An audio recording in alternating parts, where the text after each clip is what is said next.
The following is a presentation of Morning Drive Media.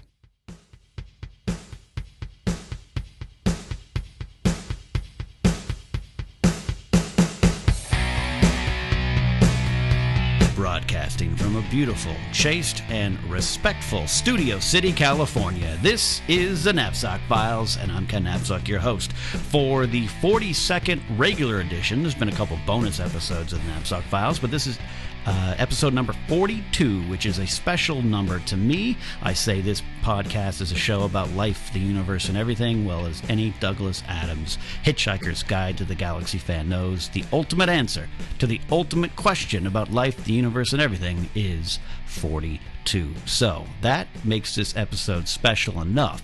But making it even more special is a person I've been wanting to talk to for a long time. I've been the quiet boy on the other side of the podcast room, waiting to get her on my show. She's one of my favorite people, and I hope she'll become one of yours. And plus, she, I think, deserves a little bit of a chance of rebuttal of last week's uber-popular, uber-talked-about Bobby Finstock episode of the Napzok Files. This is my friend from Schmoes but so much more. DC All Access, Fandango, The Stack Show on Schmoes YouTube, and a lot more. Tiffany Smith. Hello. Tiffany Smith. You don't know that I always sing that song to myself when I drive to your show or your apartment to record Stack, don't you?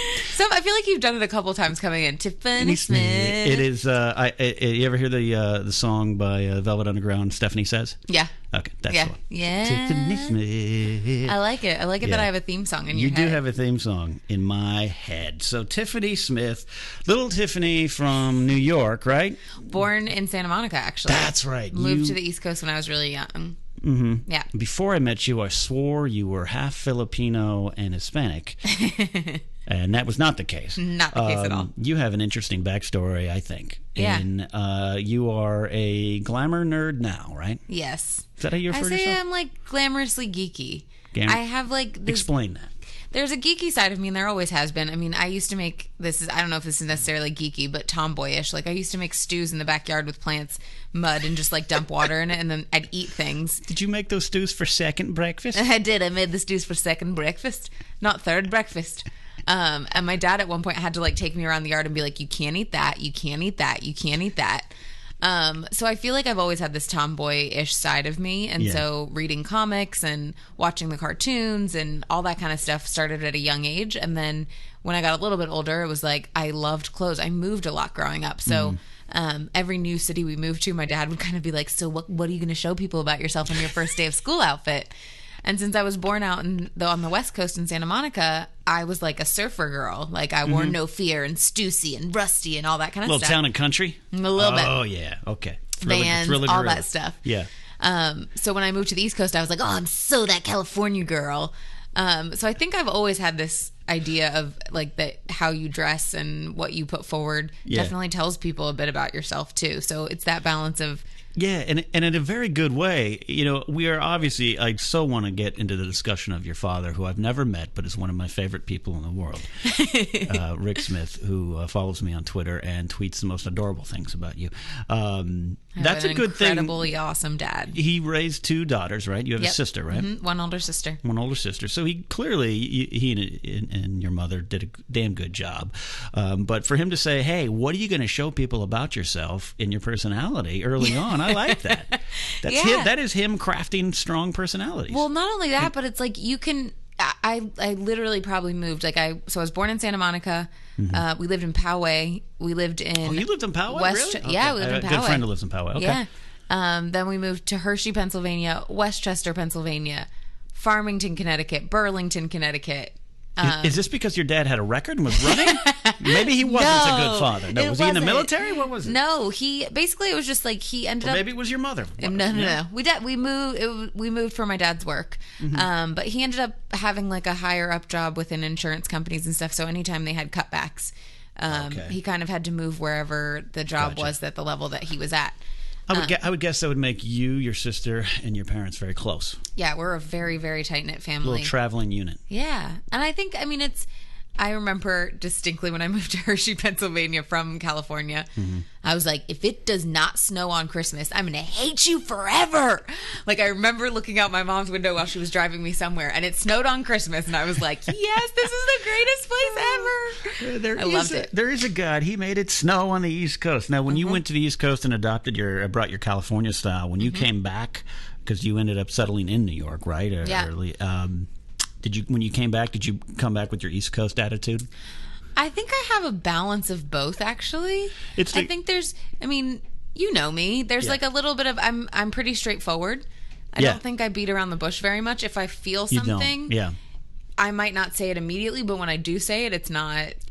It's not kind of like a roundabout way of saying it, which I think is an East Coast kind of mentality. Right. But I think a lot of East Coast, West Coast stuff kind of falls away with me because a lot of my personality just comes from my faith and that kind of stuff too. Yeah, we're going to talk about your faith in Gondor later. And God and Jesus too. Yeah.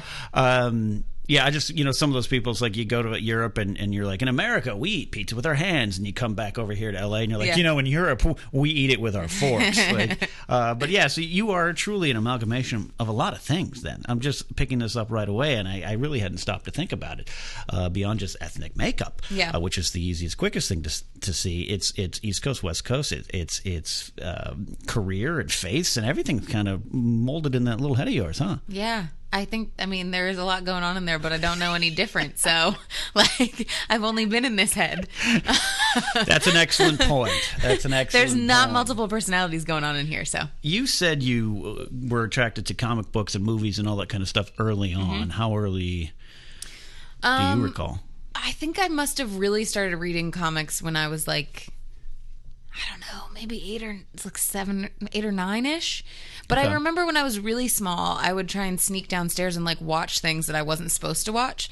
I remember the original Dark Shadows. Was on, and my parents would watch it. It was the black and white soap opera version. You're talking about Co-ed Confidential or something. No.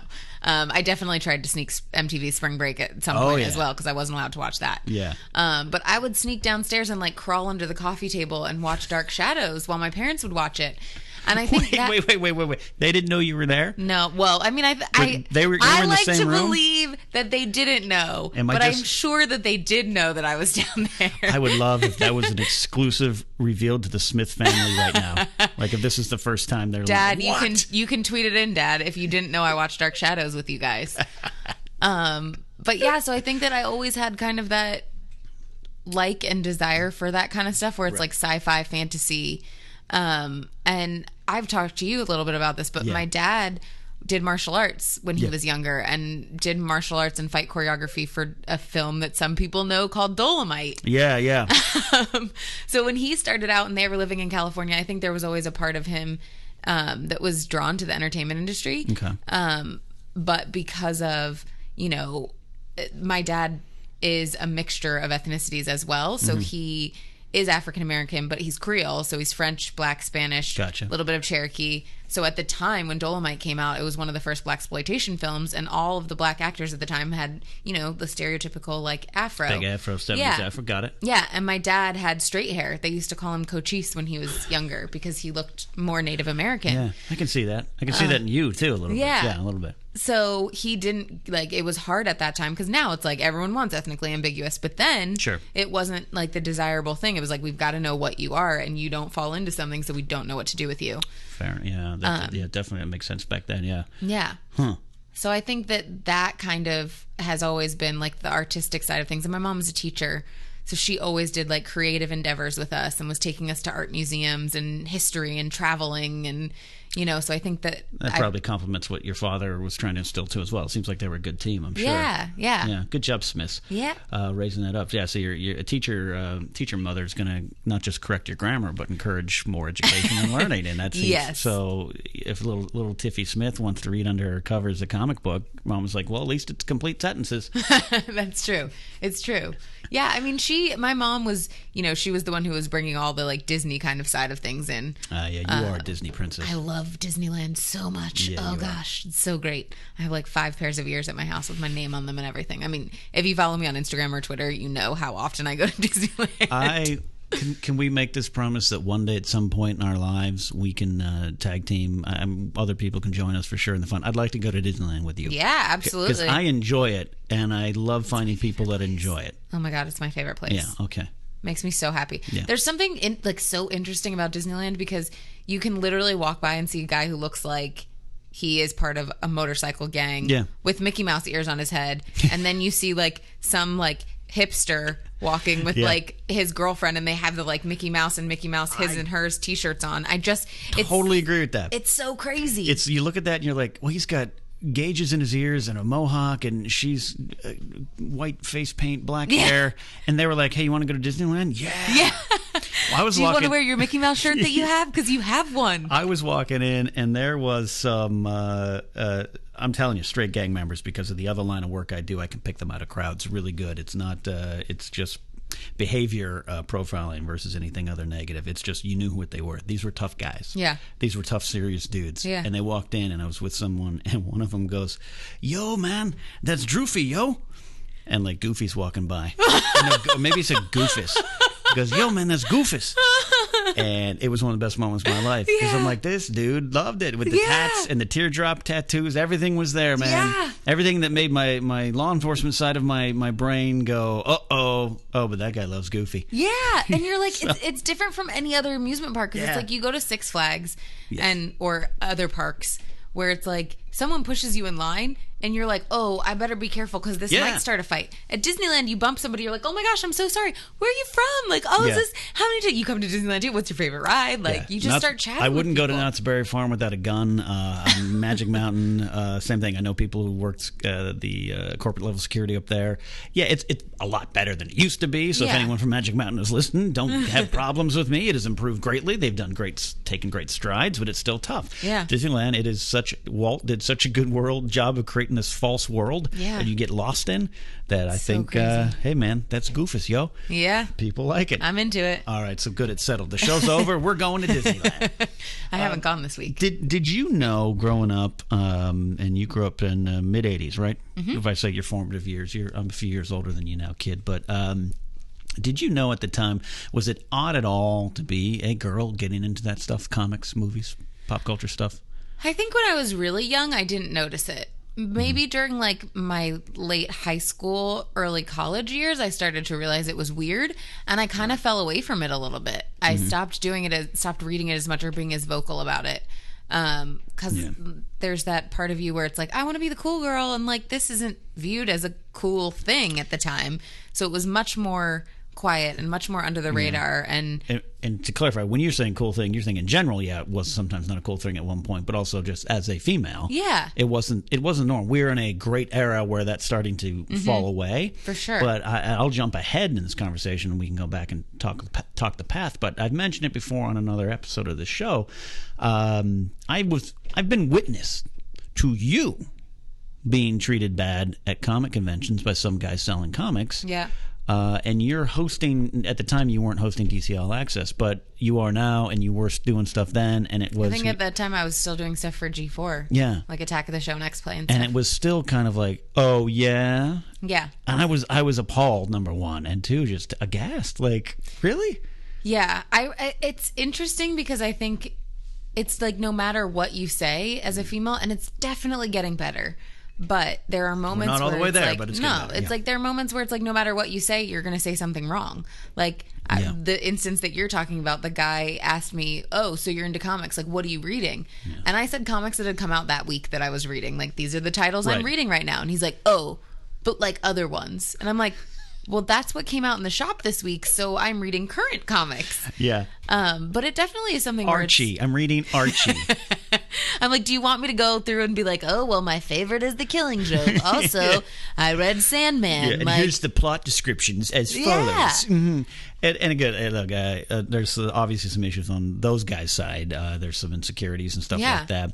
I get to, and I've battled a little bit sometimes, and I know you might know, I'm not going to say specifically, I never do, but sometimes I run into the posers and the fake ones who are the hot chicks who just made a good career choice. It drives me a little crazy at times because I do feel growing up nerd was I was choked and punched and pushed. I got my lunch money stolen. Yeah, and all that stuff. Yeah. because I hung around and talked about last night's Saturday Night Live or Star Wars quotes, and so and I had no chance at those girls, and now now it's like, oh, of course you like Star Wars. But I've come to learn because I've surrounded myself with so many great friends like you and Brittany Wallach and Megan Finley and all those friends I have who are of the female variety who who recently I got the chance to sit down with Alicia Malone and Maude Garrett, and Maude, that girl knows Star Wars like almost no one I've met. Yes, and she does. It's like, cool, where were you all 25 years ago? Oh, I know, you were hiding in your rooms because you were told not to like this stuff. It's definitely something that now there are so many more girls that I connect with on that stuff where you can talk about comics and you're like, oh, you're reading this, I'm reading this is awesome. Yeah. And it's interesting because I think there are posers, guys and girls. Oh, God, That's the problem. It's like absolutely. You go to Comic-Con and it's so interesting because you'll see someone dressed up as something, some character, and you're like, oh, so you're dressed as, I don't know, like Nightwing. You're like, tell me some, like, what are you reading right now that you really like? And they're like, oh, just like the costume. And sorry that I did that voice for a dude dressed as Nightwing, but you're like, accurate. There are people who cosplay that have no idea, but no one generally asks guys. Like if you're cosplaying and you're a dude at Comic-Con, they don't get questions. It's but just a girl, a girl, it's like, oh, you just wanted to dress up because you wanted to look sexy. Which I mean, more power to you if that's part of it. Yeah. But please don't pretend like you know stuff. That's where the problem comes up because I would much rather have somebody say, you know what, I love this. I don't read the comics, but I'm into this and I'm getting into this world. Fine. Have you ever been at Comic-Con or WonderCon or Comic Fest, some kind of con, and seen one of these girls and pulled her aside and said, hey, let me talk to you in that hallway. What the hell are you doing? You don't know Jack. Who's Dick Grayson? Do you know? No. Have you never done that? No, I never have, because the thing for me too is that I think that the comic book world is it can be very exclusive. It's it can be very much like elitist, like indie music, where it's like, oh, you don't know this band or you don't know this artist. Yeah. And I compare it a lot of times to just reading novels, where if you're like, if you like to read books, you probably have not read every book that has ever come out by every author. And with comic books, you're kind of expected to have read everything that's come out. You're like, I love comic books. And they're like, well, did you read this run? Did you read this comic that came out? Did you read issue 769? And you're like, no, I haven't. They're like, oh, well, you don't really know stuff. Because of you, Matt Key, and Joe Ruggiero, I went back to comics, but really for the first time. And my friend Tim Powers. Tim, if you're listening, I want to give you credit, too, for my comic love. But I worked with you on Stacked. When we started recording Stacked, the first episode, I'm like, Bat Dude, I don't know nothing. You didn't even say Bat Dude. It was like, dude with the cape and the strong muscles stuff. And then it was watching you get those new Dark Horse Star Wars comics. Yeah. Oh, I kind of coveted those. And then I went, but I went one time, I love the Hawkeye series, the Fraction Hawkeye series, and issue 11 or 12 was all from the perspective of the dog. Yeah. So the month later, I was like, I picked up Hawkeye, and the guy was like, wasn't that issue last week, wasn't that just great? And I was like, yes. It was the one with the dog, right? And he's like, yeah. And I felt like, oh, I passed the test. Yeah. Oh, phew. And I was all sweaty. I mean, I joke, but I did seriously do this. I moved back to LA about 3 years ago now from New York. And I remember when I was looking for my first apartment, I was like, okay, I need to go around, check out the comic shops, see what the vibe is. Because every comic shop is very different. It is. And being a female and going into a comic shop is a different experience in every shop. Like, I can have a guy friend who's like, oh, this is the best shop ever. Yeah. And I go in and they think I'm shopping for my boyfriend. They think I'm like wandering into the wrong store to ask for directions. Yeah. Like that I couldn't possibly want like a weekly subscription to anything. Yeah. Hashtag yes all women. Also hashtag yes all comic book women. All right. Yeah. It's a thing. I've witnessed it many times. Yeah. And I again say it's getting a lot better. There are awesome girls out there who really know stuff. Like, Hayslip, great girl, knows a lot of stuff. Alison Hayslip. Claire Grant, she knows so much stuff about in that world. Yeah. And even like Jess Chobot, where it's like somebody like that where I can sit and just chat and talk about this stuff. And, you already mentioned Maude Garrett. And it's cool when you can find a group of women that get it and that are into it, but can also still be girls. and you don't feel like you have to choose one side or the other. Yeah, totally get that. And I think it's easier to obtain that nowadays. Going back then, taking the story back, at one point, I know you said high school, college, but we all did that. I actually took my Legos down from my room in college before putting them back up again. Yeah. So outside of the normal kind of like, gotta be cool, at what point did you realize, ooh, I shouldn't be doing this as a girl? And at what point were you like, I don't care, I'm going to do it? Yeah. I feel like for me in high school, I was on the smarter side of things. She says as she's wearing her glasses tonight. So I also had that like kind of nerdy perspective, and it's like I really only hung out with 4 other girls that were my best friends. We weren't really in the cool circle. And I was going to ask you, point blank, you weren't a cool kid, were you? I was cool in middle school. Gotcha. I was cool in middle school, and then after that, I wasn't really cool. Gotcha. I was horribly uncool up until my senior year when people realized, oh, this guy might have his own show one day. And I actually got friends like people never talk to me, cheerleader people like, if you ever get a talk show, can I be the first guest? Sure you can, girl who doesn't know my name. Yeah. So anyway, it's weird because I think the moving thing plays into that even because elementary school, I got my lunch money stolen every day by a girl that I'm now friends with, which is crazy. Really? Yeah, because when I moved back to California, we ended up becoming friends towards the end of elementary school. They came to visit in Hershey, whatever. But she would stand at the end of this like tunnel every day and steal my money. And my best friend, because I didn't play sports, like I'm not very good at the whole hand-eye coordination thing. So I was bad at sports, and my best friend who lived next door to me was really into sports. She was great at softball. And so she became friends with this girl who was the bully, and then she had to tell the bully to be like, you should be nice to Tiffany because she's cool. But I'm going to beat you up. But that was like after a while of her stealing my lunch money. It got to the point where it happened so much, it wasn't really stealing it. I would just walk down and hand it to her. So here you go. Sorry, I only got $2.35 today. Yeah. So elementary school, I was not cool. Yeah. Middle school, I moved to Hershey, Pennsylvania, and it was a smaller like pool, and I think that's when I came in with the like, hey, I'm from California, I'm like a skater chick kind of thing. So I was cool. Had braces, really bad buck teeth. Like sucked my thumb for a long time, so my front teeth. Oh boy. So middle school, I just still don't understand how I was cool with braces and stuff, but apparently you brought that California cred. Yeah. You brought it. Apparently. She's wearing Vans with no socks. Yeah, I totally did. And then high school we moved again in high school, and that was when I was really like, oh, this like comic book kind of nerdy thing. I felt like the popular girls, like it was very much like Mean Girls for me in high school. Gotcha. I just didn't really fit in, and the friends that I had, there were a couple of girlfriends that I had that we went to the same church together. So we became really good friends. And then college for me, I think it started my freshman year. I went to Syracuse. My freshman year, I wasn't. That's where I was going to go. Yeah. When I wanted to be a baseball announcer, because it's such a great broadcast. Great broadcast school. Yeah. All right. New house. Woo woo. I just did it. Fist pump. You guys can't see me. It's kind of awkward. So when I got to college my freshman year, I think that was when I kind of started being like, okay, I just want to do my own thing. I started coming into my own and figuring out who I was more.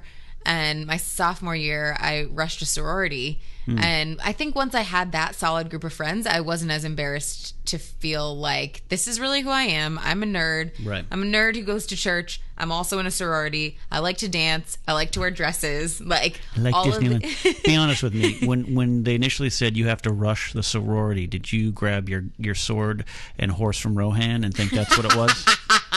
I wish I'd thought that. Ride out with me. I would be way cooler if I did that. I don't think I would have gotten into a sorority. What can we do against so much reckless hate? Oh God, Ride out with me to the sorority. So good. Yeah. Look to the east. Look to the east. Dawn on the 5th day.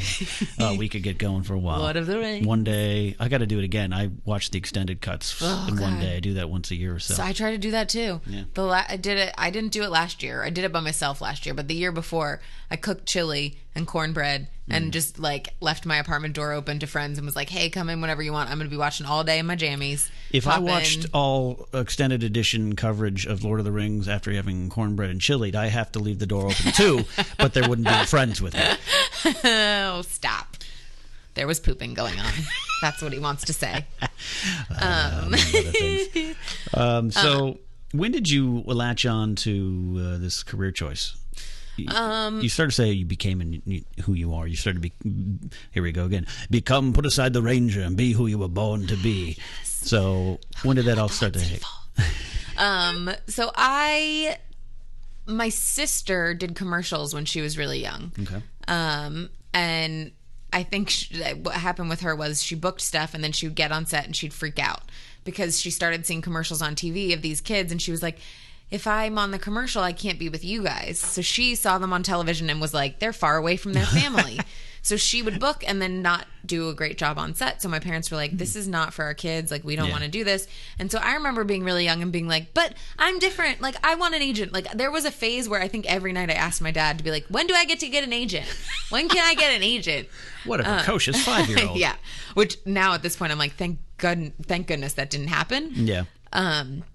But so I sang for a while. Like, I did vocal coaching and that sort of thing. And then right before college, I recorded a demo. And that was my plan. I was like, I'm going to be a singer. I'm going to pursue this like pop star kind of R&B pop star kind of career path. And my parents were like, you're going to go to college. You're going to get a degree that you can fall back on, and then you can decide from there. All right. So I studied music industry as my minor at Syracuse and then majored in broadcast journalism because I felt like it was still entertainment related, but communications. And I just fell in love with it. I took acting classes while I was there too. And just really, really fell in love with hosting and felt like... the things that my life had given me as far as moving so much really played well into that hosting world, because it's like I can walk into any room and I'm like, we're gonna have something in common. Like, there is gonna be some common ground between us where I feel like I can connect with you and I can have a relationship whether how long or short that is. Right. And plus your non-regional dialect is perfected. Exactly. Because you've been in so many regions. And that my voice is like kind of deeper than a lot of girls' voices. I don't really have like a ladies. Yeah, it is funny. I've done late night stack shoots with Tiffany, and she's like, let's get going. Let's just get it going. After we're having some whiskey. Having some whiskey or having like a weekend where I've been smoking cigars. It happens. Yeah, see, you are an amalgamation of so many things. Look at this cigar smoking, chomping Starbuck, whiskey drinking. You give some of the best whiskey gifts I've ever received. So yeah, that's so funny. So you latch. So there's no album out there by Tiffany Jade, some kind of sultry R&B song. No, or something? There's not. So I did. There's still time for the that. The most that I got to. So after college, I moved to New York and I joined a pop girl group. Get the heck out of Yes, here. I did. We were called... because you're on the show. We were called Impulse. Yeah. Don't Google it, guys, because there's nothing you're going to find. We basically got to the point where you're shopping around to labels for development deals. I'm Googling right now, too. Impulse. And so we were taking choreography classes. We were writing music together. And for me, it ended up being... there were 4 girls in the group at the time. It was basically like, which I'm going to just say the name of a band and everyone's going to laugh at me. But so they were trying to kind of do the same thing that Puff Daddy, P. Diddy did with Danity Kane. Mm-hmm. So they wanted like all girls from around the world, all the ethnicities are covered. I happen to cover a lot of them. Yeah, that's what I'm saying. She's black, she's white, but people think she's Asian. Yeah. Oh, so I was in this group. I was 21. No. Yeah, I was 21 at the time. Photos that you can share eventually. Nope. No. How much can I pay your father to find these press photos? No, oh my God. You don't pay my dad because he'll send you glamour shots that he took in our yard of me with like a blossom teal velvet hat on. New single by Impulse. So we started recording, and they were only recording 2 of us in the studio. Myself and one other girl would go and record. They would have the other 2 girls go in, but wouldn't record them and would overdub our 2 voices. Really? And didn't tell them. And I was like, I can't, first of all, you want me to say I'm 17 and I'm 21. Like, Right. that's one thing. But now you want me to lie to the girls that are supposed to be quote unquote family to me. Yeah. So it just wasn't my thing. And Shady. Then, yeah, it was a little bit shady. And I think there's a part of it where in the music industry, when you're younger, you know, there's a lot of, they have an idea of what they want you to be and they put that on you and you don't really have a say. It's very well crafted. Yeah. That's why it works. Yes. That's why it happens and hits. When someone hits with a single, it is so well crafted by that point. They've Unless thought it's everything Nirvana, through. you know? Yeah. They've thought everything through. On the pop side, yeah. Yeah. Absolutely. And so I think for me, it was just ended up being that hosting was something that, you know, I joke about this, but I'm like, things have happened in my life that I'm just like, for me, there's no other way of explaining it than like God ordained path kind of stuff where it's like, I ended up working at a modeling agency in New York. I was a booking agent's assistant after college because I was like, I don't want to do this hosting thing. It's scary. I have to audition. And after being there for a little while, they brought in a new on-camera agent because the agency just did print models. So I was working there, met this new agent. We started chatting. She's like, you have a reel from college? Why are you not using that to start getting jobs? And why are you just pushing paper? Yeah, Come on, kid. You're a star. Yeah. Yeah, I am a star. When do you get an agent? Daddy, I want an agent. Daddy, I want a talking squirrel. So yeah, I met her and then she kind of gave me like this rundown of these are some websites to start looking at. She was like, I can't submit you myself because you work here and you're not a client. But the first hosting job I got was from Craigslist. Like, really? Yeah, it was for an AOL pilot. And booked that. It was my first thing. And then I was like, okay, I'm just going to try this and see what happens. And fortunately, you know, I started booking a lot of stuff. I, at the same time, was also like doing the whole struggling entertainment kind of personality where it's like, I worked at a gym, I worked at a bar, I worked at a restaurant. I'm a terrible waitress, guys. Terrible. The worst. Why? Are you too friendly?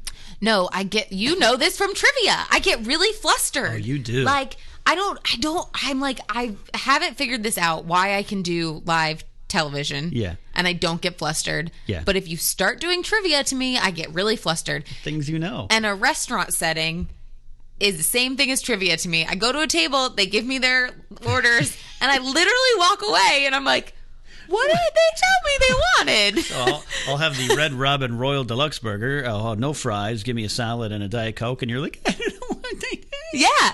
I would get so flustered. And then it got so bad that like, oh man, it was so awkward. So it was working at a restaurant in New York. And it was a Mexican restaurant. And all these guys, bankers, financial guys came in on their lunch break. And they were probably like in their late 20s, early 30s. So I like go over to the table, served them their food, whatever, go to pick up the food at the end, an entire plate of refried beans all over this guy's suit. Like I picked them up and it was like in his lap. And I just turned beet red and they start laughing and I run away. And like, you know, this is weird for me. I don't like crying very much. I start crying in the back of the restaurant because I feel so awful that I'm like, he has to go back to work with refried beans all over. Yeah, that's true. You don't. Tiffany does not cry, people. She has no feelings. This is a fact we learned. Wow. Okay. So I don't even know how I got on that story. I don't. That's the beauty of the Napzok Files is we just roll through life, darling. We roll through life. Yeah. So what was your first big? I know you did a series of dating advice videos. Your dad shared those with me. For Tango. Yeah. What was your first big gig? Was it G4 or anything before? The first job where I didn't have to do anything else, like where it was like this is full time.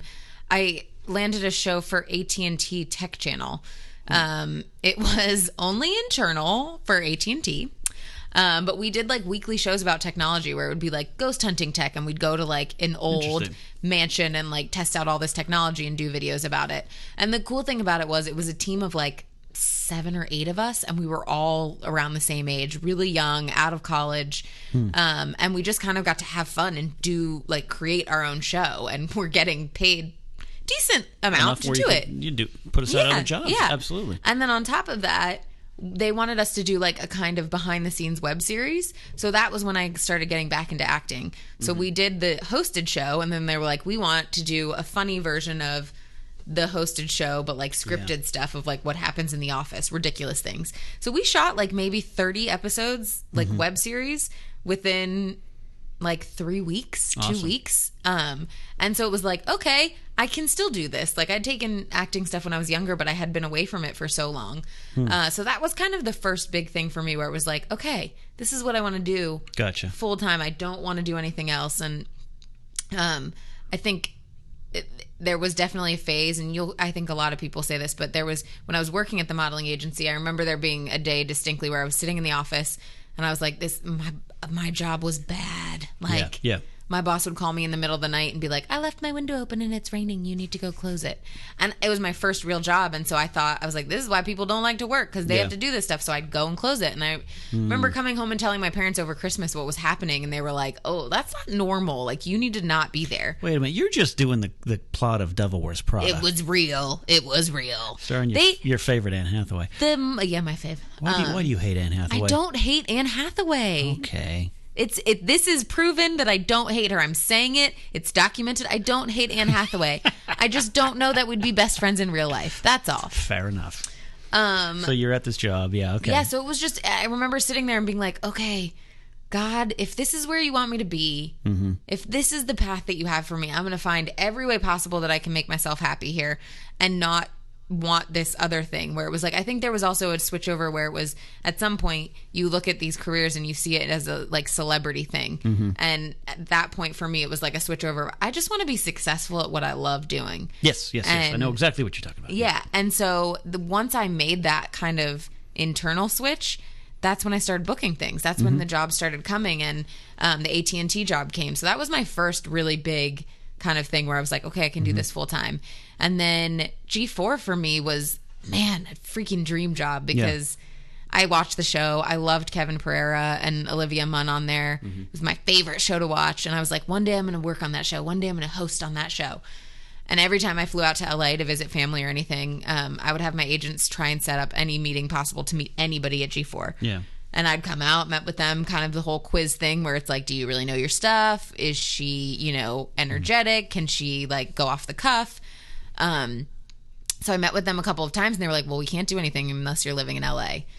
And so I finally got to the point where I was like, okay, it's like Indiana Jones walking out onto the invisible bridge, where I was like, I'm just going to step out. And if I fall on my face, I can come back to New York and I'll be fine.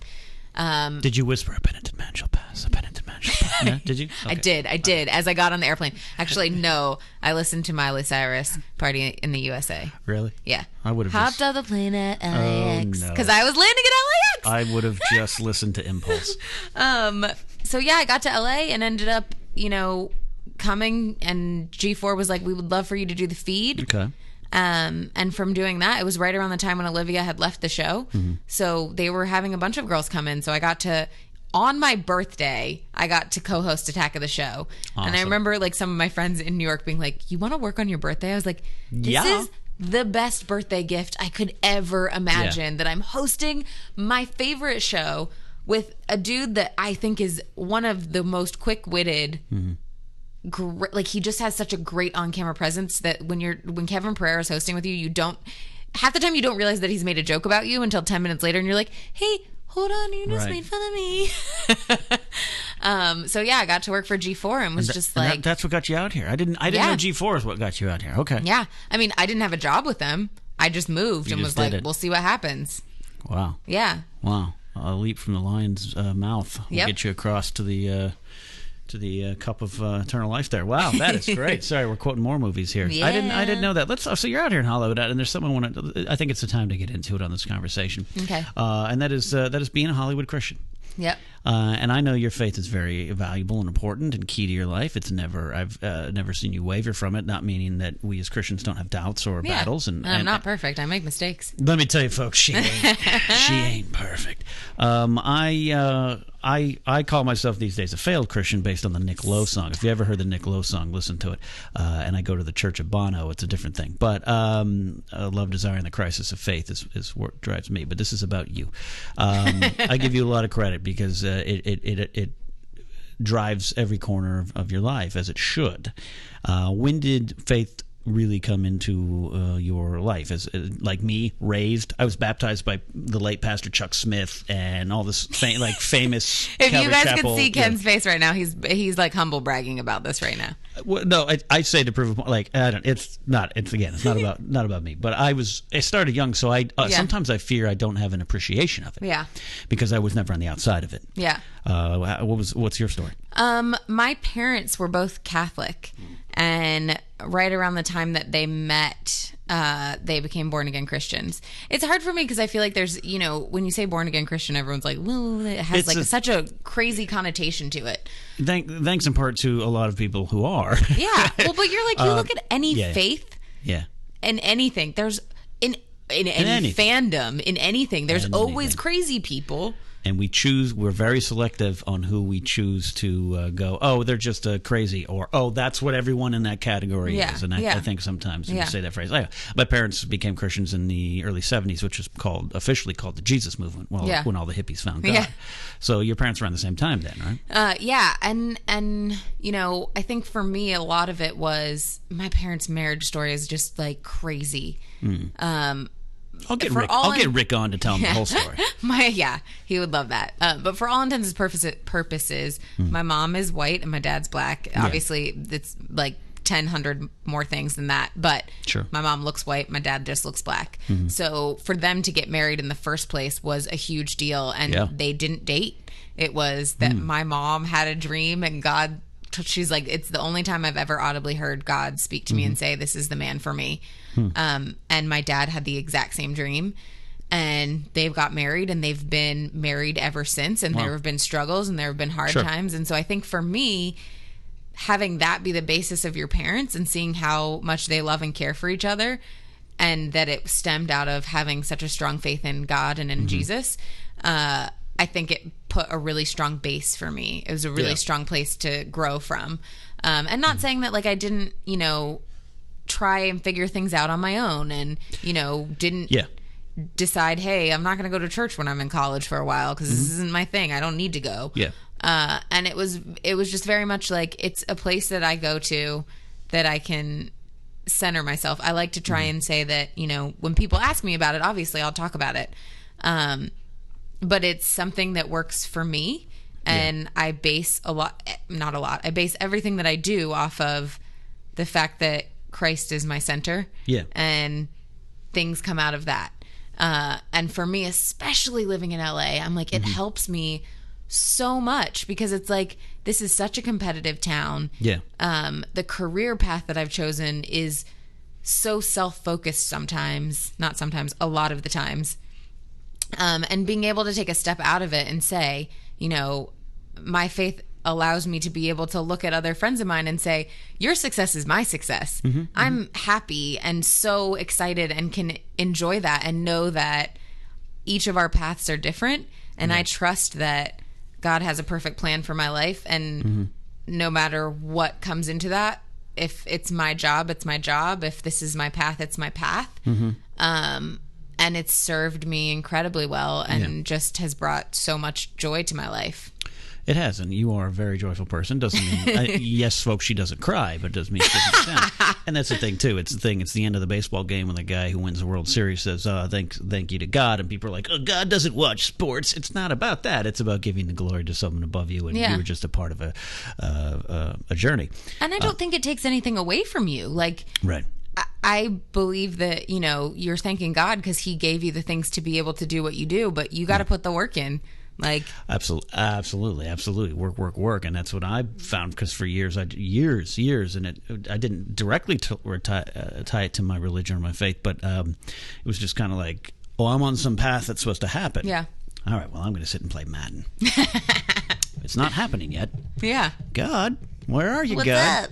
All right, I'll play more Madden. Yeah, so you're right. Yeah, make no mistake. It's a big tool, perhaps the tool on the journey to take with you. But yeah, and also the difference out here too, and this is why I think you and I have become friends. Again, I'm failed Christian, but still active, but failed. But I've heard many times in my 16 years in LA, where people have told me, "You're the only Christian I know. You're Yeah. the only Christian I like. You're the only Christian I can stand. Now, sometimes I'll be like, that must mean I'm doing something wrong. But that's a different debate on a different podcast. But you know what I mean? Where Yeah, you're like, maybe it's because I had whiskey with him last night. That's probably why. Yeah. But I take it as I get it, because what it also means is there's a stigma to it, like you said, that's so strong that they expect something. It's very I'm much, a Christian. Oh, don't judge me. Yeah, or people watch you so much more closely. Yes. As soon as you Yes. say you're a Christian, there's a lot of things where people they think that you're supposed to be X, Y, and Z way. Yeah. And I mean, for me, on so many levels, it's not just being Christian, but being in this nerdy culture as well. There are expectations that are put on you, and I feel like a lot of times I surprise people, and I don't, like I said, I don't go out of the box being like, I'm Christian, I'm going to throw it in your face, because that's not how I feel like it should be. And so it's like people will get to know me, and you're like, okay, there maybe is something different about me. You kind of come from a different place than some people do. What's going on? And that, like, if someone asks me, I am more than willing to talk about it. Right. It's kind of like a restaurant. Ask us about our roast beef sandwich. Yeah. Like, it's there, but you've never the old shove it down my face. That's what people always get. You don't shove it down. They shove it down my face, and I get it. And I've had friends the other way who have swung and like have told me like, oh yeah, well you need to do it. I'm like, back off, man. Like this. So I get it. I get the other side. Yeah. And I think you and I share something too, where we can go to a party and get along with just about any genre of person. Yeah. And our acceptance and tolerance and compassion is so high. Yeah. And for me, I'm just the type. I don't like to be inside too many bubbles. Yep. And again, not about me. I stopped going to church one night because of something a pastor did and said. Because I was like, not because he was bad or I judged him. I just was like, this wasn't for me because you are so inside the bubble, you don't know what's going on in the world. Yeah. And I know we should be in the world, but not of the world. But so I kind of thrive a little bit on the outside. Yeah. You similar at all, or where am I off base on attaching that to you at all? You were so good around so many different people. Is my point. Yeah, I think the basis for me is, if you look at the Bible, you're like, the basis to love everyone. It's to love on people. Correct. And to be, I really try to be as accessible as I can and like listen. There's everybody kind of just wants to be heard and talk and tell their story. And I look at, this sounds, it's gonna like take another swig of that whiskey. I feel like there's something where it's like I strive every day to hope that I live a life that is close to how Jesus did. And, he walked with every walk of life. He loved on everybody. And not saying that in every situation he's like, I condone the way that you're living or what you're doing, or, That's where it gets confusing. Yeah. And it's not that I'm saying everything's okay, but I can love on you. And guess what? If you ask me, I'm like, you know what? I'm not the final judge. Like, that's not my place. If we're friends, and I do this with my friends too, I'm like, hey, is there anything I need to be working on? Is there anything that you're seeing in my life or in my walk that seems off? Because that's the whole reason why God says you need community and you need people around you that can, hold you accountable when you are doing or behaving in a way that's not right. Because we're human. Like, just because you're Christian does not mean you're perfect. Like, I'm going to make mistakes all the time. And the best part of it for me is I'm pretty close. That I love it though when it's like, not that I love making mistakes, but I love it when I make a mistake and I can go to somebody and be like, hey, I made a mistake. Like, that sucked that I did that. I shouldn't have done that. And then it's like, oh, that's how I view being a real Christian, is like, hey, I can come back to you and be like, I did something sucky. Well, again, I know you have, I see tweets and stuff. So it's so funny. And you got your little hiking groups and stuff. And I know a lot of girls in this community, the entertainment reporting geek girl community, whatever you want to call it. We all go to the same conventions. Yeah. It seems to me, that you're some kind of center for a lot of these girls. I don't want to put too much credit because you probably need them just as much as they need you. But it seems to me, I see that a lot from afar. Correct me if I'm wrong. That it's like, I'm so glad Tiffany and other people, but it seems like a common thread is you, because you're able to listen and maybe help these people. I don't know. I mean, am I wrong? I don't know. I wouldn't say that. I know you don't. I wouldn't say that, but I would love. I love that if that's something that people feel, because I bet you it's true, and now they're going to say it to you directly. I think that it's more of, there, like I said, there's this very competitive vibe in Los Angeles, especially between girls. I think in a lot of industries, though, but where it's like women are supposed to compete with each other. And I feel very differently. I'm like, I want to make sure that I can support you in any way that I can. And if there is a job that I can help you with, if there's, you know, something that I can talk through with you, then I want to do that. And I think that for me, that again, like I said, it comes from having a faith that I have and being able to go back to that and knowing that there's something bigger than me. And, you know, being able to step outside of myself and say, my career's not everything. Like, why am I here? I've interviewed Paris Hilton, or I've interviewed this actor, I've done this. When I die, who's going to give a crap? Like, no one's going to care about that. I would much rather have people be able to say, you know, Tiffany was there when I needed to talk through this, or, you know, she was a friend to me, or, you know, that she... You take the time to care. I'll get those texts from you. How's your day going? How's your week? You know, and while I say we're close, we're not constant everyday friends. You know what I mean? We're busy. But I get that. And it's sincere. And it's not just on the surface for me. You want to know. Because you also know that I'm kind of crazy, and then I'll show up to shoot stack and be like, but anyways, you've done it. You haven't done it perfect, because we aren't. But you've done it right. And you're not going to give yourself a lot of credit, Tiffany, but I'm going to tell you, because I know your dad's listening. He's done a good job along with your mother. You're doing it right out here. You guys can't see me, but I'm making a super awkward face. Yeah, she won't look at me in the eyes. She just keeps saying, pour more whiskey with her hand. But it's good, and it's important. I've been impressed with your balance and how you handle it and everything. Thanks, Ken. And it's been important for me to have you in my life the last couple of years, getting to know you through Schmoville, which we will talk about. I know there's Schmo people listening. We're going to get into that. But you mentioned something. You just triggered something else I want to ask you about, and that's you're still very young. And I know we all get to a certain age and we don't feel young. Even me at 38, I'm young. You're still very young, and you got a lot of time left, but also the ticking time of career and life and relationships. And I know you have family goals and all that kind of stuff. How do you balance the pursuit of normal goals, relationships, husband, wife, kid roles, versus career, which sometimes Stevie Nicks of Fleetwood Mac once said, to get my career, I had to give up my dreams of family. So how do you, as a woman, because I do believe it is different for a woman. It really is. How do you approach that? How do you balance that? How do you look at that? You thought I was just going to talk about Batman. We've had conversations about dating, so you know some of this for me. And I don't need specifics. I don't need specifics from you, secret girl. I just need... I think that it is hard. It's hard. I mean, balancing just career alone and friends and family and social life and having time to recharge, because I'm somebody who definitely, I need solo time. Like I need, not Han Solo time, but I do like Star Wars, so Han Solo time sometimes is my solo time, but I need by myself time just to recharge. And so finding the balance for all of that, and then also still having time to be like, okay, I really need to recharge my battery and like spend some time reading the Bible and like going to church and that sort of thing.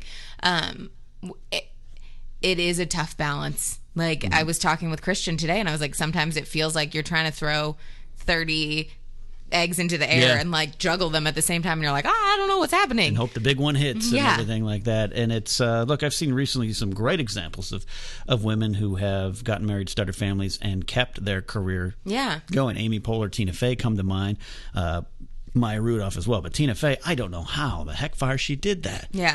And is doing it successfully. I give so much credit to those type of women. Again, if people out there don't think it is a different thing for men versus women, I feel I have to sacrifice some relationship career stuff too.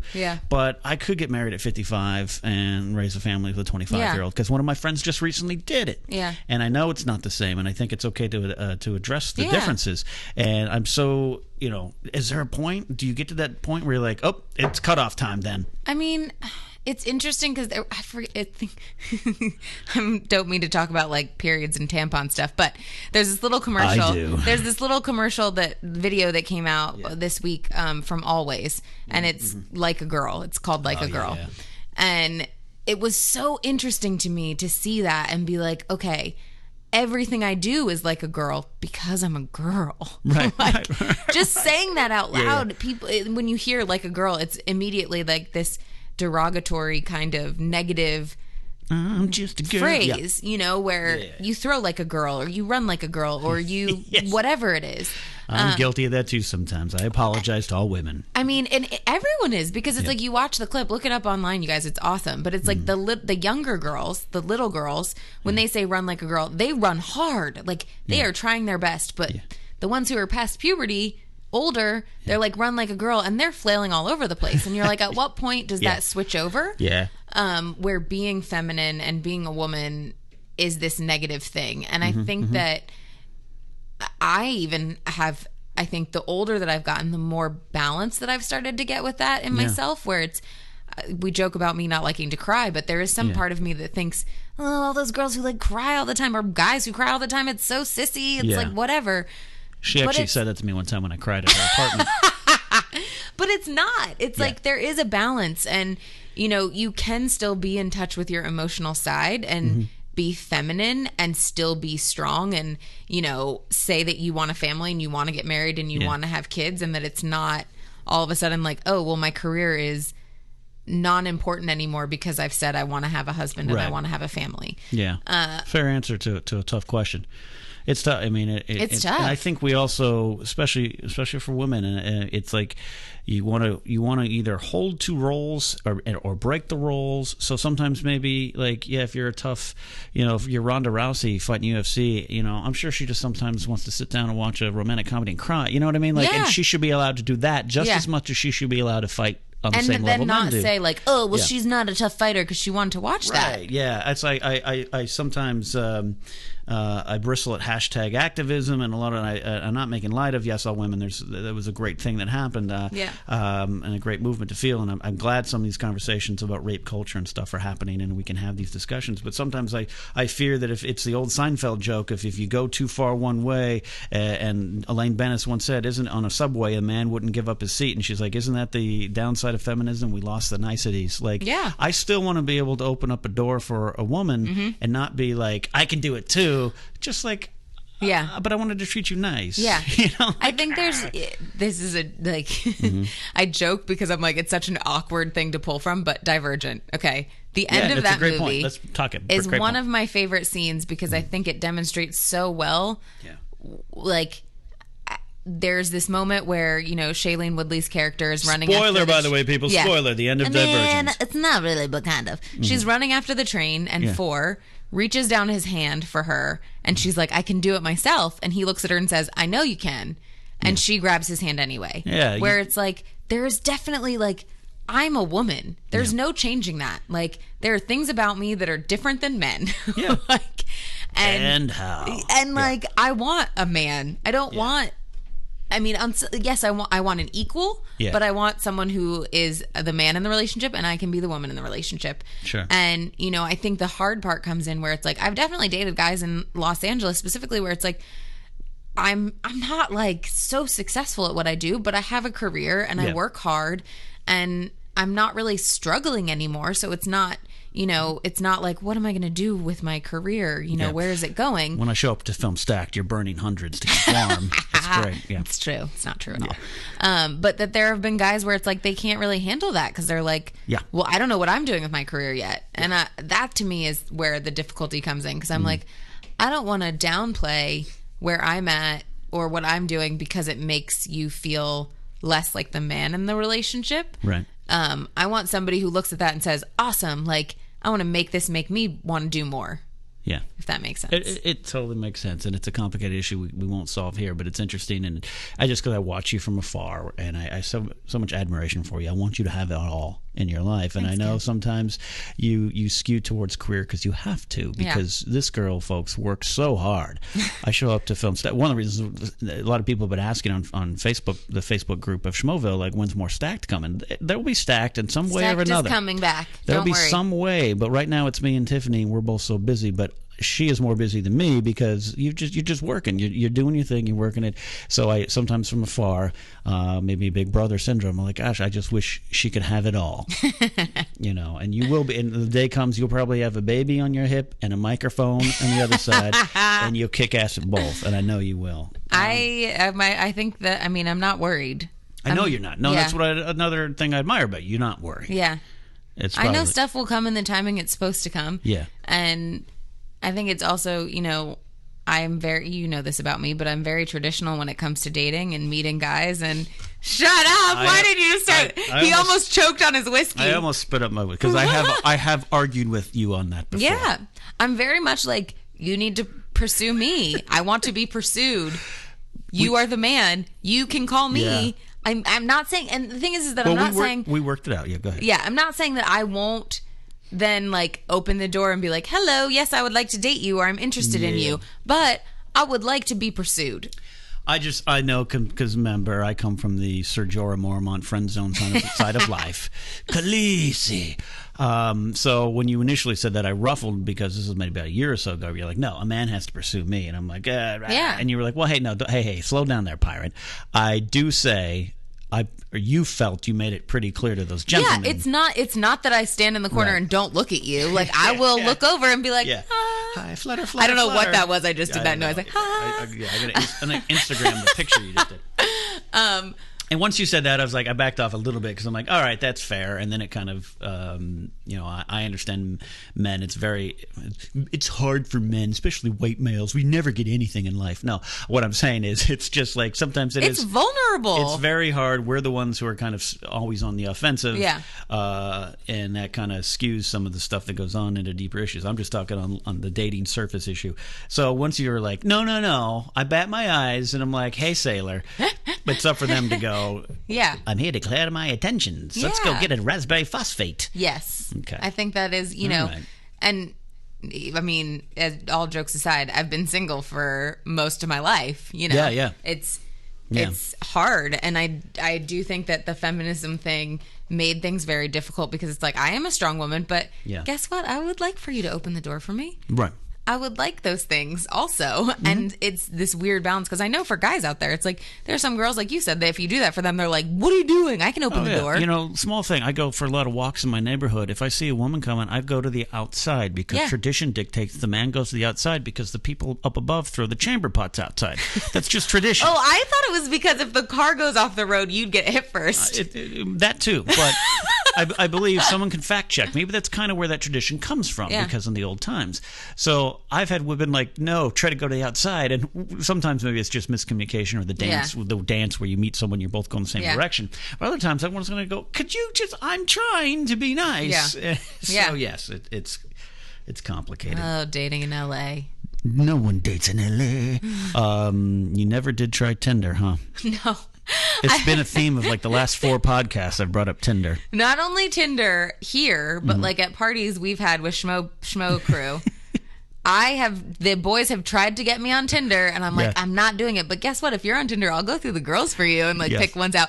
And I've made matches for some people who might be sitting here talking to me, but he never contacted them. I didn't contact her, yes. What the heck? As we were trying to explain Tinder, well, not explain it to you, just go through it, and you grabbed my phone at a schmo gathering, and I said, that thing, it's worked for other people, but it's never worked for me. I never get a match. The first one you pressed, or maybe within the first 5, my phone starts lighting up. Ding, ding, ding, ding, ding, ding. Match. Poor girl didn't. I didn't contact her. Nope. My loss. You didn't. All right, let's talk about Schmoville. Yep. As we round into this second hour of the podcast. Now we're wrapping up here in a bit, but that's where I first met you. Of course, was. Christian Harloff said some girl named Tiffany Smith, who I, again, thought was Filipino and Hispanic. Just that one press shot you have. I was like, oh, okay, that's cool. Yeah. Well, no, I was off base. Well, let me, because everyone I know feel like is going to ask, the question always comes up. My mom is Sicilian and Irish. Okay. So she looks like Snow White. She's pale skin, dark hair, brown eyes. My dad is Creole, so he's French, Black, Spanish, and Cherokee Indian. Yeah, that's a lot of that's my blend. And we're not talking like 1%. We're talking there's a lot of percents in there. Yeah, there's a lot of percents in there. Right, okay. So I just say I'm ethnically ambiguous at this point. You are. But It suited me well for travel. People are very nice to me because they assume I'm whatever they are. whatever they need to be for that survey at the time. Anyways, you come in on the Sean Stone episode. You were we're on the air together talking to Oliver Stone's son Sean. And horror films. Horror films, which scared, and then you kind of move into Schmoville. January 13th, take over from Katie Sackhoff. Got that right? January 13th. Mm-hmm. And you've been with us. You've been with the brand. One of the interesting things I wanted to ask you is the Schmo guys, Christian and Mark, who have brought everyone else in. First me, not counting some of the original female hosts, Catherine and all those guys, those gals, bring me and produce. Then Riley shows up and Makuga, and then you're on board and everything. JTE we met and brought in JTI at the time. Shoesy Pants for a little while, all that stuff. One thing, we all either kind of knew each other outside of JTI, who was this vagabond from Ecuador. We all knew each other in some degree. I knew Christian very well, knew Mark relatively well. Knew of Makuga, that dastardly frat boy. Knew Riley from afar. Shoesy, Joe Ruggiero was a friend of mine previously. So we all knew each other. So we've got this thing. And now here you are, the girl of the group, outnumbered like 7-1. Yeah. And you have it's kind of an outsider perspective, huh? Yeah. How do you view the frat boys over there? Well, so let me just tell you first how I met them. I met Christian and Mark at an audition. It was for a talk movie show, and we were supposed to act like we're best friends, like the version of the Friends coffee shop where you're sitting chatting, but we chat movies. Gotcha. So we auditioned there, and it was very much the same kind of vibe that you get with the comic book world, where it's like we sat down, we talked. Christian and Mark were like, "Oh, she really does know movies," and then we walked out of the audition, and they're like, "Hey, like, would you want to be on our podcast at some point?" And I was like, "Yeah, sure, I would love to."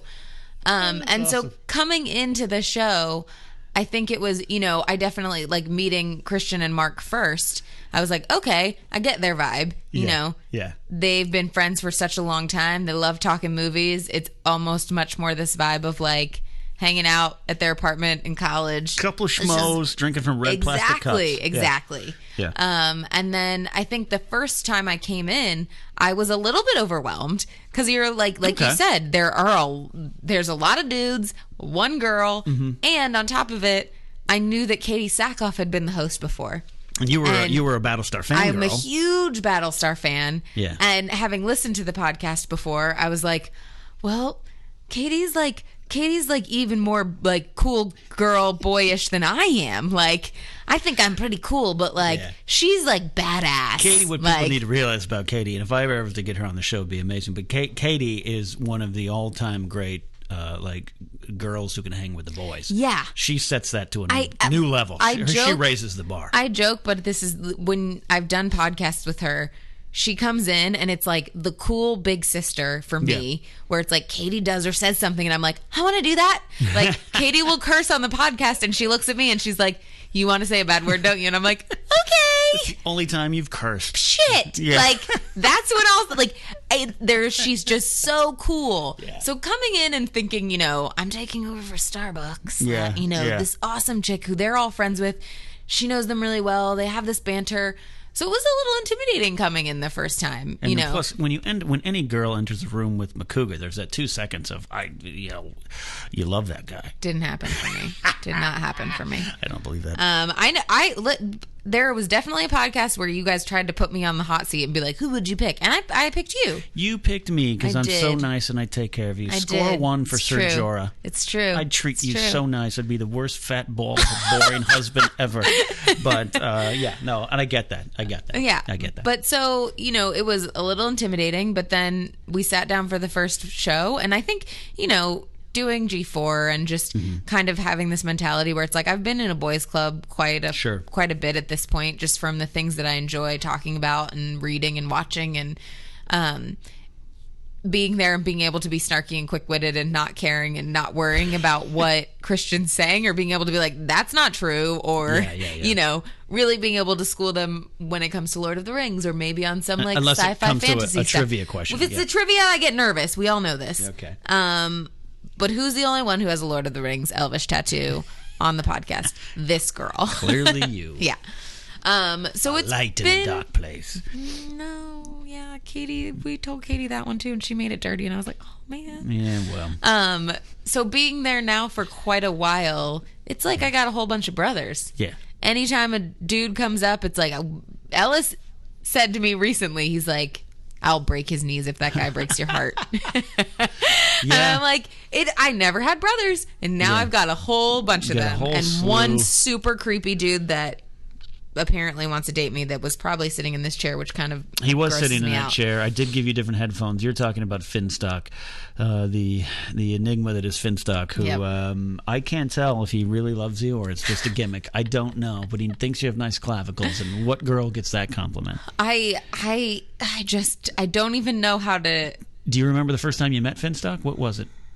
He came on the podcast. Well, I know that. He was wearing the beard beanie. Did he? I think he was tweeting at you before. I don't know. I think the clavicles thing started before he came on the show. He even met you. I feel like maybe he came on once and then started tweeting the clavicle thing, because the clavicle thing and the bizarre that we're talking about the clavicle thing and the shoesy pants foot thing. Oh, shoesy in his feet. Yeah, those happened around the same time. It did, and I was like, okay, this is what Schmoville can be sometimes. Sometimes it's this. Two dudes, one taking pictures of your feet, the other one taking my collarbones, pot shots at your clavicles. Weird. Yeah. And I who's still creepier, Shoesy or Finstock? Don't answer that. That's mean. You would never dare. I mean, you can here's say the Finstock. thing. Finstock he's just, like you said, an enigma. I can't figure him out. And, there have been times where we went to a party one time with a bunch of us. Yeah. And, he was so kind and sweet, and like there was a weird guy trying to dance with me, and this, who knows, maybe this was his like, hey, I'm gonna be nice to her right now because that guy's being even weirder than me. But it was like he was like, are you okay? Like, do you want to come sit over here and talk? And not like creepy at all. Just like, I see that you're being like accosted by this guy and you feel uncomfortable, so I'm gonna pull you out of it. And you were so certain by that point that this Finstock character was someone you did not want in your life, and all of a sudden he was sincerely nice. It was so out of character. I've never seen that side of him again since that party. But apparently I'm going on some kind of like group date with him, and when I say group date, it means that every single schmo is going to be there. Because you're speaking of the contest, if the Schmoes Know podcast or the Schmoes Know movie show gets to #1 on iTunes, which is in the power of you fans of rating and reviewing to get it up, we will arrange a date between Tiffany and Finstock, and we'll be there to protect you, of course. Yes. So outside of that, we'll never solve the mystery that is Finstock and you, but there is no mystery. There's nothing from my side. There's zero from my side. I will say I love the whole Schmoville family. It's it was crazy, because I do think the interesting thing about the show and the podcast itself is that there is such a strong community of fans, and they're so awesome, and they're so committed, and everyone feels like family, from the listeners to people tweeting, whatever it is. So I think it was really cool. I remember when I first came in and Christian was like, yeah, everybody really liked you. And I'm like, that's awesome. So it felt really good to be welcomed into the family that way. Yeah. I don't recall any instances where the fans have turned on anyone and kicked them out of the family, so to speak. Yeah. They're so loving and supportive as a fan base, but also there's an extra special like, oh, we like her. Yeah. And you definitely had that early on. Yeah. Are you ever going to bring a date to one of our schmo gatherings? You're afraid. You're smart to not. But are you afraid to? I am not afraid to. Mm-hmm. I think that it comes down to the fact that, like I've said, I'm mostly been single for most of my life. That's true. I know there's always this thing of like where people are like, girls say that all the time, but I'm like, no, like I didn't get asked to the prom. I didn't have boyfriends. I had like 2 boyfriends my whole life. Right. So even back then, so that's what you mean by that too. I just thought in general at LA or you being busy with career, but even back then, it's just it's always been that way. I'm kind of nerdy, and it's that kind of like I want certain things, and especially when you're like, oh, you're the Christian girl, and you're smart, and you're like, I understand. No, I was on a roll. Okay, I'm just gonna say it. I might have written with sparkly glitter pens, but I was on a roll. You're on a roll. Yeah. No. You have. high standards is an incorrect term. You have standards that are lofty and should. And I think a lot of people, men or women, should have standards. But so that factors in too. But again, you're busy now. I was curious. I didn't know back then. Back in high school or college, I figured you were wild swinging from the chandeliers or something. No. So I guess not. Nope. Red plastic cups filled of Keystone Light. Nope. No. Okay. No. I didn't really date that much. I mean, I think when I was younger too, it was like you're not really allowed to date. Well, did you experience that too? That's a little bit of my issue. Again, not wrong word, but the only thing I can think of in the time is a little bit of the stuff I battled too. It was a very strict upbringing. Yeah. When it came to that. Yeah. I mean, everyone famously knows now. I haven't seen a lot of movies from the '80s because I wasn't allowed to, and even though I can see them now, I still haven't because I'm afraid my mom will be upset because I watched the sex scene in Top Gun. But when it came to women and girls, it wasn't that they shut it down. They actually, my mom at the 8th grade graduation dance was mad I didn't dance with Nicole. But at the same time, like in high school, when I had a girl in my room and we were working on a script for a drama thing, she was the one who was like, open the door, and I was like, it's not polite to open up or have doors closed and girls in rooms. And it's like, and I shrunk away. So did you battle that kind of stuff too? We were. I don't know when I was first allowed to start dating, quote unquote, which dating, I want to say in middle school is like, he's my boyfriend, we hold hands. We're all going to go see Dick Tracy in a group. I jokingly say we hold hands, but I don't like holding hands. I know what that she means is at Comic-Con, I tried to hold her hands for the entire convention and she wouldn't let me. No, Ken, it's okay. We can talk about the hand holding thing. I'm not a very PDA person. You are. When I'm dating. And so it's like, if I'm dating somebody, I'm like, okay. To my surprise, I won't embarrass you, but to my surprise, you are such a great, loving, loyal friend and such a warm person, and all that stuff. And that is so, I mean that from the bottom of my heart. But I was shocked to learn feelings aren't your favorite thing. Holding hands, you're good with a hug at a party for a friend, but if you and I were married like you had picked in that contest, and I'd be like, hey honey, what do you want at the grocery store? Let me give you a hug. You'd be like, stop, go get a watermelon. Go pick up some cantaloupe. We need some cheese. I was shocked to learn that you're a type of person. I don't know if it's not something that I think it will change and be different the longer I'm with someone, but I just don't like seeing PDA. I hate seeing those couples that are all over each other somewhere, and you're like, you can go somewhere. I'm not talking that you and your boyfriend are going to make out French kiss in the lobby of an AMC movie theater. I'm saying if you're at a comic convention or something or somewhere public and he comes up and kind of rubs the back of your neck and your back and says, hey honey, how you doing? You're going to have a problem with that? Sounds like you want to. Looks like you want to say yes. No. It looks like you wanted to say yes. No. Here's the thing, especially with the schmo crew. You wanted to say yes. No. Especially with the schmo crew, it's like meeting your parents. Yeah. Or 14 brothers at the same time. I'm gonna bring a guy in, and all of you guys have opinions, and a lot of times it's like, there are certain things that some people know about me, some people don't know about me. We haven't talked about the fact, certain things where it's just I want to be treated in a certain way. I am not somebody who's dating around all the time. It's if I'm dating you at this point in my life, I'm trying to figure out if you're somebody that I could be with for a really long time, if we could get married. You have long-term goals. Yeah. And so I think that when you bring someone into a group like that, it's like, okay, well, are you ready for this? Because there's a lot of personalities to deal with, and there's a lot of personalities that I can't control. I don't know what Finstock's going to say to a dude I'm dating. I don't know what Christian's going to say to a dude I'm dating. Hey, dude, have you kissed her clavicle? Oh, gross. Stop. Hey, right? Yeah, no, we should, if that ever happens, and I hope soon that you find someone you find worthy enough to bring to a schmo event. We're just going to line up in a line. It goes Christian and Mark, and a little space, and then me, Riley, Makuga, Finstock, JTE, the whole crew, Cody Hall, Cobster, everyone there, and I hope that we just go down the line. And we get to ask him one question. That's what I want. I would kind of love that, actually. Okay. We'll see. You heard it here, Christian. folks. I mean, Christian asked me the other day. He was like, "So, like, how long do you think you'd be dating a guy before you'd like bring him to something with us?" And I was like, "I don't know. It might be like when I'm engaged." Really? Wow. Like, I mean, like after your wedding, like, all right, now like, guys, I think guess what? I have a husband. What? Oh, well. Oh, gosh, I must live to see that day where we all do that test at a party. I hope it happens sooner than later. Well, it's been such a joy to have you in Schmoville, too. You've been a great addition, and I hope as the brand grows and the big announcements that have been coming, we're going to really hopefully get to experience more of your knowledge and more specific knowledge on other sections, the comic books and the movies, and if we could just do a podcast quoting Lord of the Rings, I would love that. we could do that. Oh my gosh, I would love that.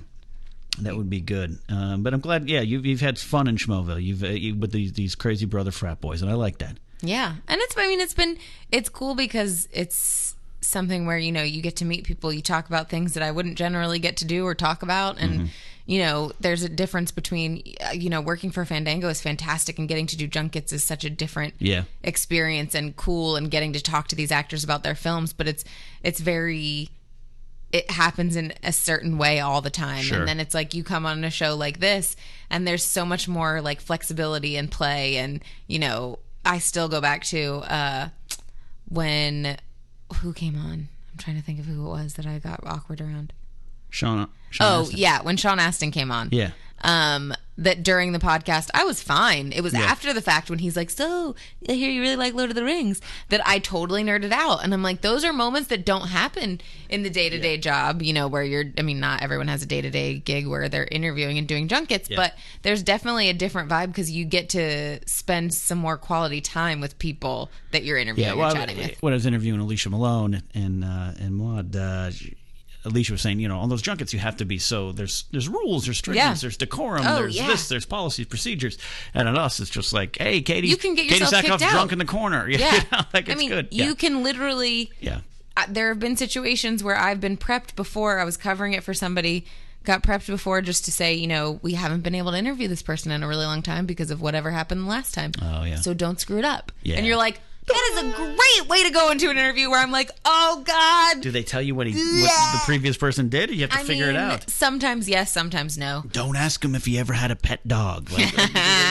You definitely get that where it's like, you're not allowed to ask about this. Mm-hmm. Do not bring this topic up. I can get that. And, but there's some stuff where it's like, I'm sure Alicia talked about this a bit too, where it's like, there are certain things as a reporter, as an interviewer, journalist, you've got to ask. So it's like, if they tell you not to, you save it till the very end, and then you ask it, and you're like, cool, okay, thanks, bye. Okay, thanks, bye. I do want to talk before we go here, as we wrap up. DC All Access. Yep. With Blair Herter, you've been co-hosting on DC's website, right? Yep. That's where they can find it? It's on their YouTube channel, the DC Entertainment channel, and then as well as their website, dccomics.com. So that one, it was really cool because the year before, I used to host the red carpets for Marvel Live for all their film premieres. And that was such an incredible gig for me. I remember getting to do the first one that I did was for the Avengers premiere at the El Capitan Theater. Right. And I remember right before we went live, and it was 2-hour live stream. I wasn't interviewing anybody. It was just like, you're going to talk about comics, and you're going to talk about like the color on the carpet and what's going on and actors that are showing up. Right before we started, they came up to me and they're like, so we decided that they want you to announce the entire cast at the end on the stage. Oh, wow. You get to announce all of the actors. And I was like, are you kidding me? So I'm like, I got to be down there and, man, like a dream come true for me where it's like, I am announcing characters that I grew up reading and loving. And this is the first time we're getting all of them in a movie. So that was an awesome job for me. And so getting to do that and then saying, okay, this other opportunity has come up for a show on DC Comics, that's basically just about everything, whether it's the TV shows, the movies, the writers, the artists. And for that gig, I mean, they sent somebody to my comic shop to make sure that I actually went to the shop and bought comics. Really? And like some dude in a black suit went over to the comic shop? Yeah, they did. Because they wanted to make sure that I was actually somebody who knew what I was talking about. I get why you need to, but that's kind of interesting. So that for me, it was so encouraging because, when you like when you go in and you're talking to somebody like Jeff Johns or Jim Lee, and you know that they know about comics, when they trust you and they're excited for you to be talking about their brand and the things that they work on, it's such an awesome feeling where, you know, I can really, like, I sat down with John Romita Jr. last week, which I mean, the guy was at Marvel for 20 years. His dad is also was also an incredible artist that people know about. And so getting to go to his house, look at his artwork, see where he draws, and just like chat with him, I'm like, this is ridiculous.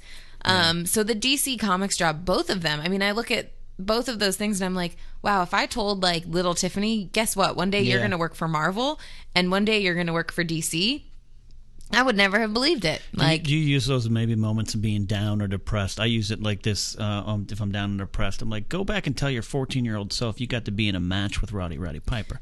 Like, go back and tell yourself, like, this is some of the stuff you got to do. So do you ever like draw on that when you need to? I try and, you know, there's, I try and journal the high points for me where it's like if stuff's going on, I can look back and be like, but guess what? This happened and this happened and this happened. And, they talk about it. I don't know where it is, like in the Bible, but they used to put stuff on their staff. They would write down stories on their staff. Is that like a comic book, the Bible? I actually have the comic book. I had the Action ones. Bible. Yeah, growing up. Yeah, but where it's like you write down the things on there so you can go back and look at them because for whatever reason we're wired in a way that it's very easy to forget the good stuff and you always remember the bad things. It's like Julia Roberts said in Pretty Woman: the bad stuff is easier to believe. So getting to go back and say, you know, whoa, this thing happened. This thing happened. Like, I got to host Attack of the Show on my birthday. I got to announce the cast of the Avengers. Like, I've gotten to interview people that I would never have imagined being in the same room with. And, you know, I think as a host, too, that's something where I love that part of it, that the fan in me has never gone away. That's cool. And one of the cool perks is you being such a comic person is the advertisements for DC All Access that pop up in comics. Come on. You have to sit back. I know as humble as you are, you got to sit back and just kind of be like, I'm in that comic. That's cool. It is so cool. I remember going to WonderCon this year, and in the pamphlet that they give away, we were on the back page of the WonderCon brochure, and I was like, are you kidding me? This is the coolest thing ever. I think I gave you that copy of that like LA Weekly magazine or something that has Daenerys on the front. Oh, yeah. And you on the back. Yep, which was so appropriate because you call me Mother of Comics. Yes. So it was Mother of Dragons and the Mother of Comics on the front and back pages. Together at last, as they should. Well, I have kept you long enough, and I know you're so busy. I want to get you home to read more comics and read your Bible and not have feelings. I have to catch up on some Orange is the New Black. Oh, okay. Yeah. Good That's my stuff. new jam right now. Thank you so much for coming to Napzok Files. I teased you on air last week on Schmoes that when you were going to come on, but I always knew it was because you were too busy. So thank you so much for taking the time to come. Yeah, I'm glad to be here. I'm glad to do it. It wasn't too uncomfortable. We didn't get it wasn't at all. Yeah. I mean, the camera shots of your feet, I'll tweet out later. But. I'll text you later and be like, can you delete this? Can you take this part out? Can you get rid of this? I didn't mean to say that. And I know I'm going to publicly put this on record. I better meet your father within a calendar year. I want Rick Smith. I want to have a coffee or a soda pop or a raspberry phosphate with your father because I think he is just such a fascinating character from afar and how he raised you and your... I don't know your sister, but I assume she's just as good as you in terms of all this stuff. I don't want to cause a sister war. But he and what is your mom's name? I don't know. Tanya. Because she doesn't tweet Rick me. And Tanya. She doesn't tweet me. So tell her to tell her. No, my mom doesn't do the whole social media thing. Good. She just looks on Facebook on my dad's. Yeah, that's good. Well, they have done such a good job with such one of my favorite people in town. It's been a pleasure to meet you over the last couple of years and get to know you, and now get to really know you. That was really creepy. Yes, you can meet my dad. Okay. I will agree to that. Okay, good. Good. I know this sounds super cheesy. I'm not going to ask like, for your hand in marriage or something. I just want to go sit down with the I was about to just say something really nice about my parents. Okay, say it. That I know it doesn't happen all the time where you get parents who are incredibly supportive and incredibly proud of the things that you do, especially in this industry where it's like, it's so, you never know how things are going to happen. Yeah. So I do feel incredibly blessed to have parents who want to be involved and are proud of the things that I do and want to tweet about them and want to be involved in Schmoville. I mean, my dad is a Schmoville resident. I would take him in a fight with Finstock, and it might happen. We might put it on pay-per-view. It'd be a successful event. It's true. Of course, on Twitter, they can find you at Tiffany's Tweets, where you get news and joyful Instagram pictures from Disneyland and Tiffany's Epiphanies, which was the first time I learned that you liked the Jesus when I saw one of your Tiffany Epiphany tweets. You can find her on Schmozno with us at Schmozno and Schmozno.com, our podcast, The Schmozno Movie Show, which is really no more a podcast. It's more of an internet TV show about movies that has an iTunes component. And we're live every Thursday, 6 p.m. PST on Schmozno.com. And where else? DC All Access, of course.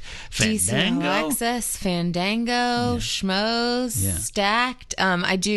We just finished up the Game of Thrones podcast over at Geek Nation, but now we do the Far, Far Away podcast. It's all about Star Wars. And hopefully soon some acting stuff that I'll keep you guys posted and we didn't on. even discuss that. I actually predict you're going to make a bigger hit one day as an actress than you are even now. I didn't talk to you about that. I just have that. I just have that gut feeling. But so if you want to stalk Tiffany, there's a lot of avenues to do it. And, of course, this has been another fun overtime edition of the Napzok Files, and you can find us on iTunes or Stitcher. If you're on iTunes, do me that favor. Subscribe, of course, and rate and review. That is how I will get higher and higher. And if you are nice to me, I'll bring Finstock back on, fans, so you can learn more about whoever the hell that man is. Maybe I'll come on and guest star. Oh, you and Finstock in an episode of Napzok Files would smash all records. All records. Don't forget to find the Napzok Files on Facebook, too. Like it there so you never miss an episode.